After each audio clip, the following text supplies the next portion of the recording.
നമ്മുടെ കേന്ദ്ര സർക്കാരുകളും അതേപോലെ തന്നെ സംസ്ഥാന സർക്കാരുകളും ഇത് രണ്ടും തത്തുല്യമായി ഒന്നിച്ചു നിന്ന് പോകേണ്ട ഒരു സംവിധാനമാണ്. ഒരു ഫെഡറൽ സംവിധാനത്തിൽ ഇത് രണ്ടും ഒന്നിച്ചു നിന്ന് പോകേണ്ടതാണ്. നമ്മുടെ കേരളത്തിലെ വിദ്യാഭ്യാസ സംവിധാനങ്ങളിൽ വളരെ വലിയ തോതിലുള്ള ഒരു കുതിപ്പ് കുറച്ച് വർഷങ്ങളായിട്ട് സംഭവിച്ചിട്ടുണ്ട്. അത് എല്ലാവർക്കും നേർക്കാഴ്ചയായിട്ടുള്ള ഒരു കാര്യമാണ്. എന്നാൽ ഇപ്പോൾ പല കാര്യങ്ങൾ കൊണ്ടും കേരള വിദ്യാഭ്യാസ മേഖലയിൽ പല പദ്ധതികൾ നടപ്പിലാക്കാനും വേണ്ടിയിട്ട് ഇങ്ങനെ വീർപ്പ് മുട്ടിക്കൊണ്ടിരിക്കുകയാണ്. അതിന്റെ പ്രധാന കാരണം സാമ്പത്തികപരമായ ചില കുറവുകൾ തന്നെയാണ്. ഒരു പരിധിവരെയൊക്കെ അതിനെ കവറപ്പ് ചെയ്യാൻ ശ്രമിക്കുന്നുണ്ടെങ്കിലും ഇപ്പോഴും ആ പ്രശ്നം നിലനിൽക്കുന്നുണ്ട്. ഇപ്പോൾ അടുത്ത് ഒരു പത്രവാർത്ത വായിക്കേണ്ടായി. അതായത് കേന്ദ്ര സർക്കാർ നൽകേണ്ട 1500 കോടി രൂപ വിദ്യാഭ്യാസ വകുപ്പിന് മാത്രം. അതിൽ ഇപ്പോൾ ഈ അടുത്തുള്ള ഓരോ വർഷങ്ങളിലായിട്ട് ഏകദേശം ശരാശരി 300 മുതൽ 350 500 കോടി വരെ ഓരോ വർഷങ്ങളിലും പെൻഡിങ് വെച്ച് 1500 കോടി രൂപ കേന്ദ്ര സർക്കാർ കേരള സംസ്ഥാന സർക്കാരിന് നിലവിൽ നൽകാറുണ്ട്. ഈ ഫണ്ടിന്റെ ലഭ്യതക്ക് അനുസരിച്ചാണ് കുട്ടികളുടെ പാഠപുസ്തകം, യൂണിഫോം, അതേപോലെ തന്നെ ഭിന്നശേഷി കുട്ടികളുടെ തെറാപ്പി, സമീക്ഷ കേരളയുടെ പ്രോജക്റ്റുകളുടെ ഇംപ്ലിമെന്റേഷൻ, അങ്ങനെ ഒരുപാട് കാര്യങ്ങൾ ഈ ഒരൊറ്റ സംഭവത്തെ ഡിപ്പെൻഡ് ചെയ്തിട്ട് തന്നെയാണ് ഒരുപാട് കാര്യങ്ങൾ നടക്കാൻ പോകുന്നത്. ഇപ്പൊ ഒരു അധ്യാപക പരിശീലനം നടക്കാൻ പോകുന്നത് ഏകദേശം 20-25-28 കോടി രൂപയോളാണ് അധ്യാപക പരിശീലനം നടത്താനുള്ള ചെലവ്. അപ്പോൾ അതിനൊക്കെ ബാധിക്കുന്ന രീതിയിൽ ഈ സാമ്പത്തികപരമായ ഒരു ഞെരുക്കം സംഭവിച്ചുകൊണ്ടിരിക്കുകയാണ്. ഈ ഞെരുക്കം സംഭവിക്കാനുണ്ടായ പ്രധാന കാരണങ്ങളിൽ പത്രവാർത്തയിൽ നിന്ന് മനസ്സിലായ ഒരു കൗതുകം എന്താ വെച്ച് കഴിഞ്ഞാൽ PM ശ്രീ എന്ന് പറഞ്ഞിട്ടുള്ള ഒരു ബോർഡ് വിദ്യാലയങ്ങളിൽ സ്ഥാപിക്കണം. ആ സ്ഥാപിക്കാനുള്ള കരാറ് കേരളം ഒപ്പിട്ട് കഴിഞ്ഞാൽ പൈസ തരാം എന്നാണ് എന്ത് ചെയ്യുന്നത് കേന്ദ്ര സർക്കാർ പറയുന്നത്. ഞാനിതിൽ കേന്ദ്ര സർക്കാരിന്റെയോ അല്ലെങ്കിൽ മറ്റേ സംസ്ഥാന സർക്കാരിന്റെയോ ഭാഗം നിന്നുകൊണ്ട് ഒരു കാര്യം പറയാനല്ല ഉദ്ദേശിക്കുന്നത്. നമ്മുടെ നിലവിലുള്ള വിദ്യാഭ്യാസ സംവിധാനങ്ങളിൽ കേരളം പൊതുവെ മറ്റ് സംസ്ഥാനങ്ങളെ അപേക്ഷിച്ചിട്ട് മികച്ച നിലവാരം കാണിക്കുന്ന ഒരു സംസ്ഥാനമാണ്. അപ്പൊ നമുക്ക് നിലവിൽ അടുത്ത ഘട്ടത്തിലേക്ക് പോകണം എന്നുണ്ടെങ്കിൽ സാമ്പത്തികപരമായ ഒരു തന്നെ വേണം. ഒരു സാമ്പത്തികപരമായ ഒരു കെൽപ്പ് നമുക്ക് വേണം. ആ കെൽപ്പ് ഉണ്ടാക്കുക എന്ന് പറയുന്നത് സംസ്ഥാന സർക്കാരിന്റെ മാത്രം ഉത്തരവാദിത്തമാണ്. കേരളത്തിൽ ജീവിക്കുന്ന ഒരു സാധാരണക്കാരൻ എന്നുള്ള നിലയ്ക്ക് കേരള സർക്കാരിന്റെ മാത്രം ഉത്തരവാദിത്തം അല്ലത്. നമ്മളെല്ലാവരും ജീവിക്കുന്നത് ഇന്ത്യ എന്ന് പറഞ്ഞൊരു മഹാരാജ്യത്താണ്. ഈ മഹാരാജ്യത്തിന്റെ ചില ചട്ടക്കൂടിന്റെ ഭാഗമായിട്ടുള്ളതാണ് സംസ്ഥാനങ്ങളും മറ്റു കാര്യങ്ങളൊക്കെ. നമ്മൾ ജീവിക്കുന്ന രാജ്യത്ത് സാർവത്രികവും മികച്ചതുമായിട്ടുള്ള ഒരു വിദ്യാഭ്യാസം നമുക്ക് അവകാശപ്പെട്ടതാണ്.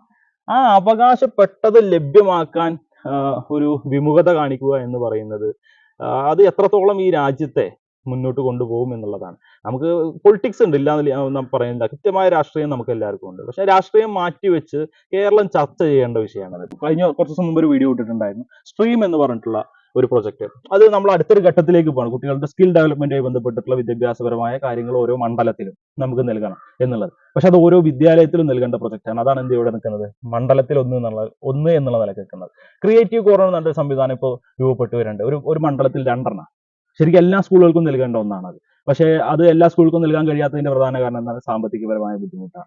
നമ്മൾ കായിക മേഖലയിൽ മെച്ചപ്പെട്ട നിലവാരത്തിലേക്ക് കുട്ടികളെ എത്തിക്കണം എന്ന് നമ്മൾ പലപ്പോഴും പറയാറുണ്ടെങ്കിൽ പോലും അതിനു വേണ്ടിയിട്ടുള്ള അടിസ്ഥാന സൗകര്യങ്ങൾ ലഭ്യമാക്കണമെങ്കിൽ നമുക്ക് സാമ്പത്തികപരമായിട്ട് എന്ത് വേണം, ഒരു ബലം വേണം. ആ സാമ്പത്തിക ബല കുറവ് കൊണ്ട് തന്നെയാണ് നമുക്ക് കായിക മേഖലയിൽ, കേരളത്തിലെ വിദ്യാഭ്യാസ കായിക മേഖലയിൽ കൂടുതൽ മെച്ചപ്പെട്ട സൗകര്യങ്ങൾ കുട്ടികൾക്ക് ഒരുക്കി കൊടുക്കാൻ കഴിയാത്തത്.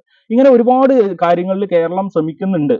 പക്ഷെ അതിനെല്ലാം വേണ്ടത് ആത്യന്തികമായിട്ട് സാമ്പത്തികം തന്നെയാണ്. നമ്മുടെ ഈ രാജ്യത്ത് നിന്ന് നമുക്ക് കഴിഞ്ഞ ബഡ്ജറ്റിൽ ധനകാര്യ വകുപ്പ് മന്ത്രി പറയണ്ടായി, നമുക്ക് ഓൾറെഡി നമുക്ക് ഇവിടെ നിന്നുള്ള നികുതി വരുമാനം, കേരളത്തിൽ നിന്നുള്ള നികുതി വരുമാനം വർദ്ധിച്ചിട്ടുണ്ട്. പക്ഷെ നമുക്കൊരു വിദ്യാഭ്യാസ വകുപ്പ് മാത്രമല്ലോ, തിരിച്ച് ഒരു റിട്ടേൺസും സർക്കാരിന് കിട്ടാത്ത ഒരു സംവിധാനമാണ് വിദ്യാഭ്യാസ വകുപ്പ്. അതിൽ ഇൻവെസ്റ്റ് ചെയ്യുന്ന പൈസ ഒക്കെ അല്ലെങ്കിൽ നമ്മൾ ആ വിദ്യാഭ്യാസ വകുപ്പിൽ ഇൻവെസ്റ്റ് ചെയ്യുന്നത് എന്തിനാന്ന് ചോദിച്ചു കഴിഞ്ഞാൽ വരും കാലങ്ങളിലുള്ള തലമുറയെ ഏറ്റവും മികച്ച രീതിയിൽ വാർത്തെടുക്കാനും അതുവഴി സംസ്ഥാനത്തിന്റെ സാമ്പത്തിക സ്ഥിതിയിൽ മെച്ചപ്പെട്ട ഒരു സാഹചര്യം സൃഷ്ടിക്കാനും തന്നെയാണ് നമ്മൾ ഈ വിദ്യാഭ്യാസത്തിന് ഇത്രയും പ്രാധാന്യം കൊടുക്കുന്നത്. നമ്മുടെ തലമുറ അത്രയും മുന്നോട്ട് സഞ്ചരിക്കേണ്ടവരാണ്. അപ്പൊ സ്വാഭാവികമായിട്ടും ഈ ഒരു വിഷയം നമ്മൾ ചർച്ച ചെയ്ത് പോകുമ്പോൾ നമുക്ക് ഈ രാജ്യത്ത് ജീവിക്കുന്ന ഒരാൾ എന്നുള്ള നിലക്ക് നമുക്ക് കിട്ടേണ്ട അവകാശങ്ങൾ കിട്ടണ്ടേ?